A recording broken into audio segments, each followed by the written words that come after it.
O Senhor esteja convosco.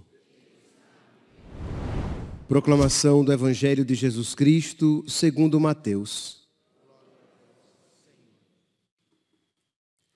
Naquele tempo, disse Jesus: Ai de vós, mestres da lei, fariseus hipócritas, vós sois como sepulcros caiados. Por fora parecem belos, mas por dentro estão cheios de ossos de mortos e de toda a podridão. Assim também vós, por fora, pareceis justos diante dos outros, mas por dentro estáis cheios de hipocrisia e injustiça. Ai de vós, mestres da lei, fariseus hipócritas, vós construís sepulcros para os profetas e enfeitais os túmulos dos justos e dizeis: se tivéssemos vivido no tempo de nossos pais, não teríamos sido cúmplices da morte dos profetas. Com isso, confessais que sois filhos daqueles que mataram os profetas. Completai, pois, a medida de vossos pais. Palavra da salvação.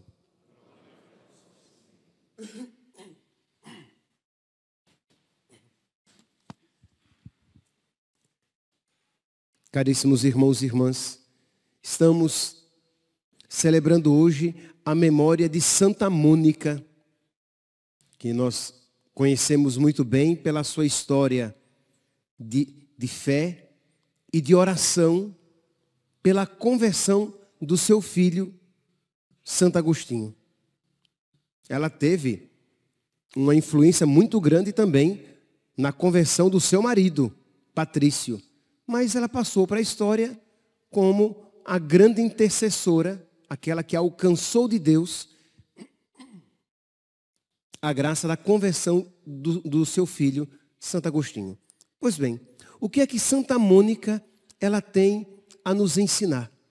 Isto é, com toda a sua história de intercessão, de sofrimento, de perseverança, né? Que não é que ela rezou e o seu filho se converteu.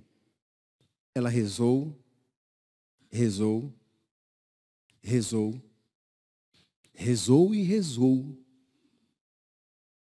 E rezou até obter a graça da mudança do coração do seu filho. Então, por que eu insisti tanto em falar de que ela rezou, rezou e rezou tantas vezes? Porque nós, não poucas vezes, nós queremos obter a graça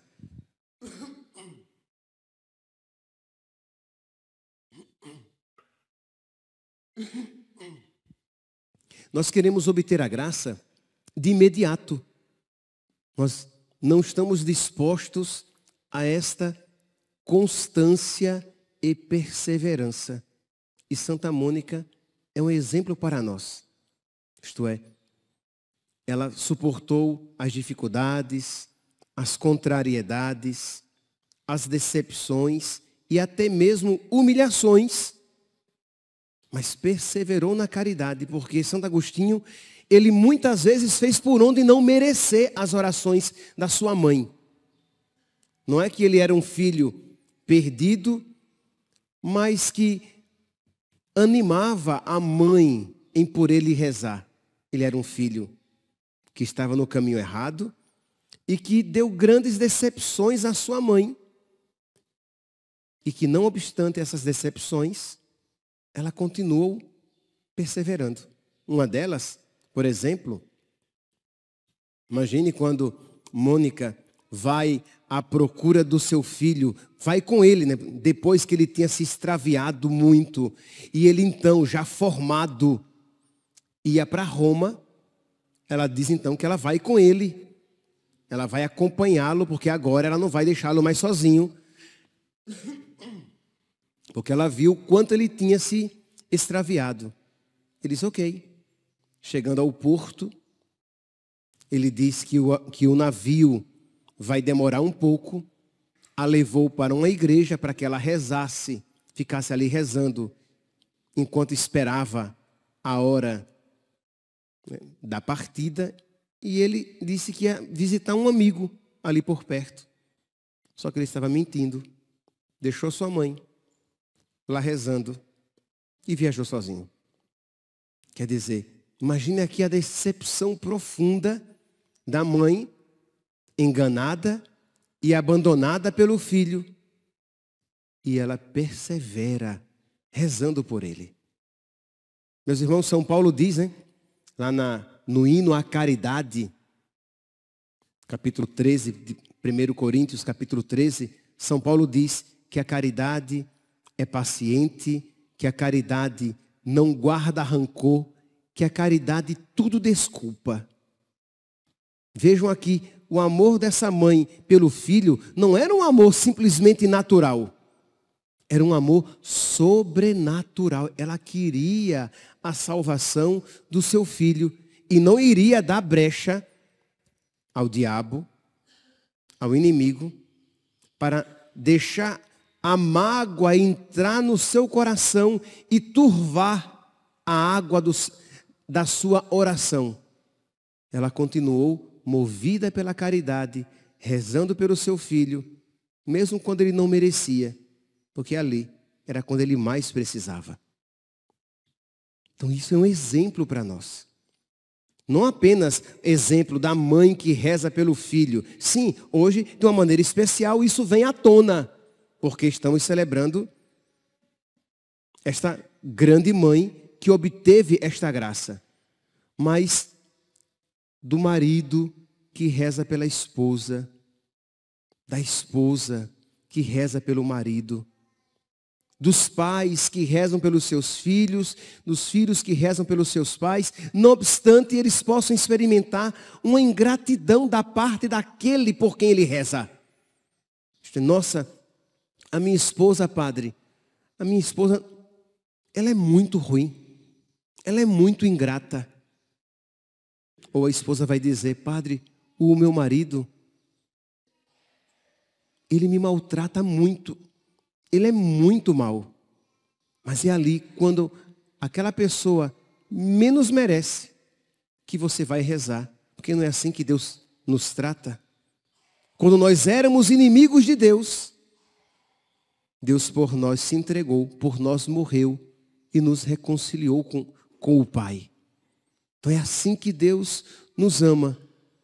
Então, Santa Mônica, movida pela caridade. Então, esposas, não amem seus maridos com amor meramente natural, de uma mulher que ama o seu homem.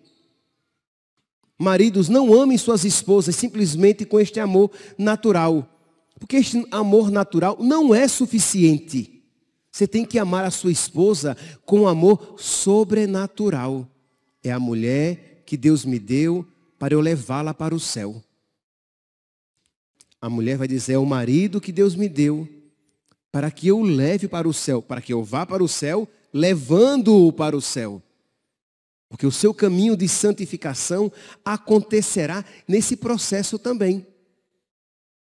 Então, quando você tem um olhar sobrenatural, né, é claro que isso se aplica, e se aplica mesmo, tá? Porque às vezes tem-se a tentação de viver inclusive o sacerdócio como uma vocação natural, com um amor natural, imanente. O amor pelas pessoas, o serviço pelas pessoas. Se não houver sobrenaturalidade, nada se mantém. Este propósito não subsiste. Cairá por terra. O sacerdote vai desanimar também. Vai se frustrar.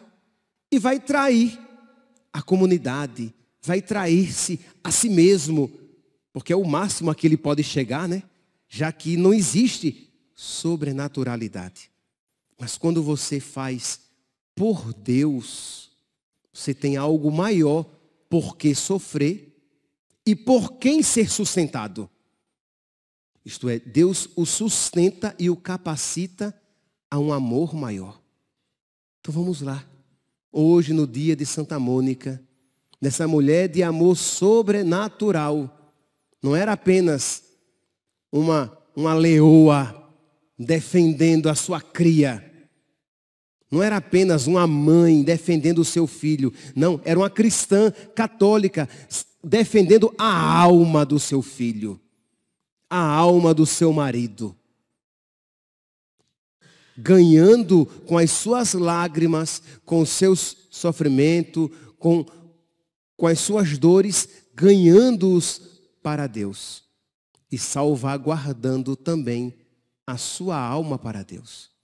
Porque sim, neste processo de rezar pelo marido, de rezar pelo filho, de alcançar de Deus a graça da conversão do marido, do filho, ela alcançou de Deus também a graça da sua conversão. Ela não seria, meus santos, ela não seria a santa que é, se ela não tivesse passado por aquelas provações.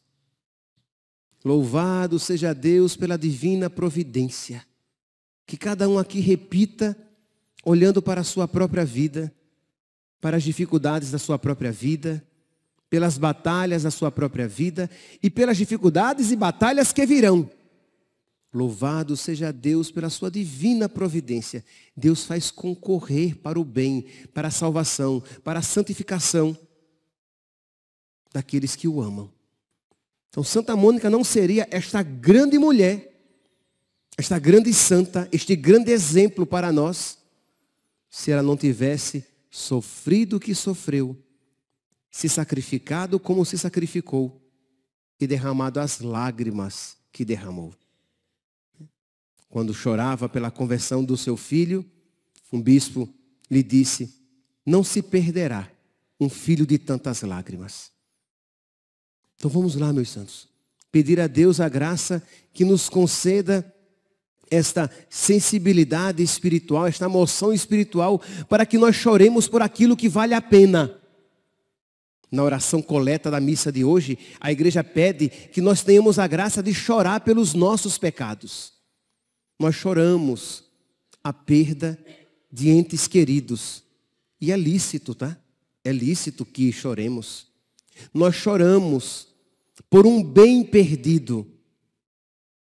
É lícito também, se for algo bom, né? Se for um bem, é lícito. Só que nós choramos pela graça de Deus perdida. Nós choramos pelo coração ingrato e mesquinho que carregamos no peito por culpa própria.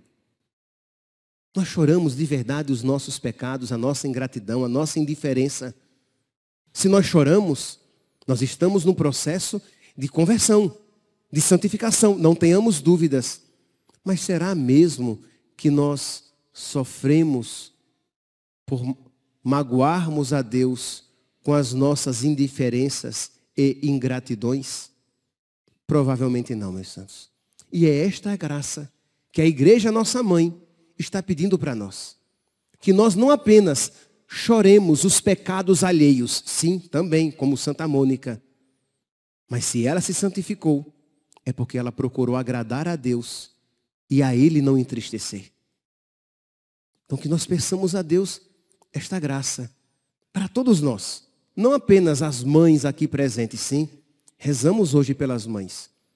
Pelas mães que se sacrificam e que sofrem pelos seus filhos extraviados.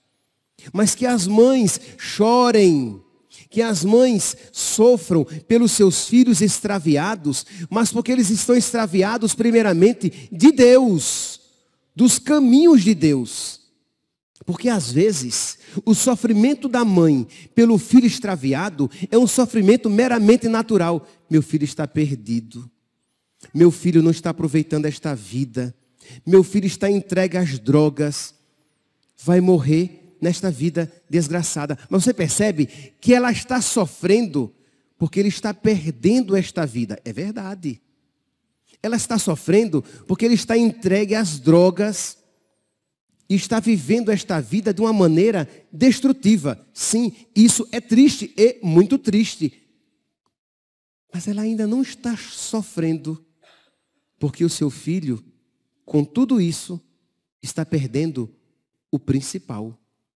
Ele está extraviado de Deus, dos caminhos do Senhor. E aí, consequentemente, está perdido também nesta vida. Então, pedir que as mães se abram para a sobrenaturalidade. Então, por aquelas mães que sofrem, para que elas, abrindo-se à sobrenaturalidade, elas convertam o seu sofrimento em oração e supliquem pela salvação dos seus filhos, não apenas pela mudança deles neste mundo. Peçamos pelas mães que se sacrificam pelos seus filhos na cotidianeidade, isto é, naquela mãe que está educando o seu filho para este mundo e para Deus. No seu sacrifício, na vida familiar, naquele cansaço, né, do dia a dia, para que encontre nessa dedicação diária à sua família um caminho de santificação também. E possa encontrar uma alegria na sua missão. Porque senão a entrega diária levará esta mãe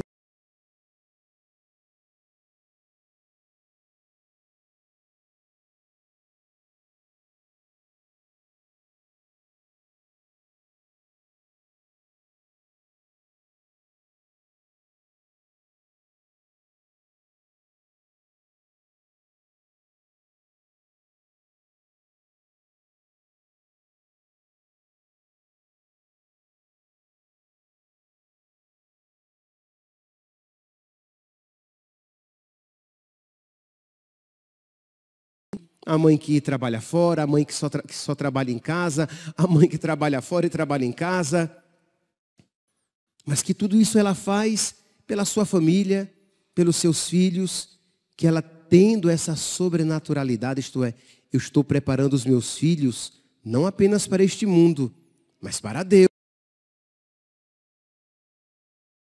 Não apenas a ser uma pessoa reta neste mundo, mas uma pessoa justa diante de Deus. Não apenas alguém que faz o bem aqui na terra, mas que não se cansa de fazer o bem por causa de Deus. Gálatas capítulo 6, versículo 9. Não vos canseis de fazer o bem. Ora, esta mãe também se santifica. E aí, assim como Santa Mônica, foi as mães aqui da terra sejam perseverantes também na sua missão. E assim como Santa Mônica se santificou nesta missão, que as mães aqui da terra também se convertam, se santifiquem e agradem cada vez mais a Deus, vivendo com toda fidelidade e piedade a missão que Deus lhes confiou. Que Santa Mônica nos alcance a todos esta graça, mas de uma maneira especial a todas as mães aqui presentes e aquelas que vão ouvir esta homilia, para que meditem sobre esta verdade e supliquem para si esta graça. Louvado seja nosso Senhor Jesus Cristo. Para sempre seja louvado.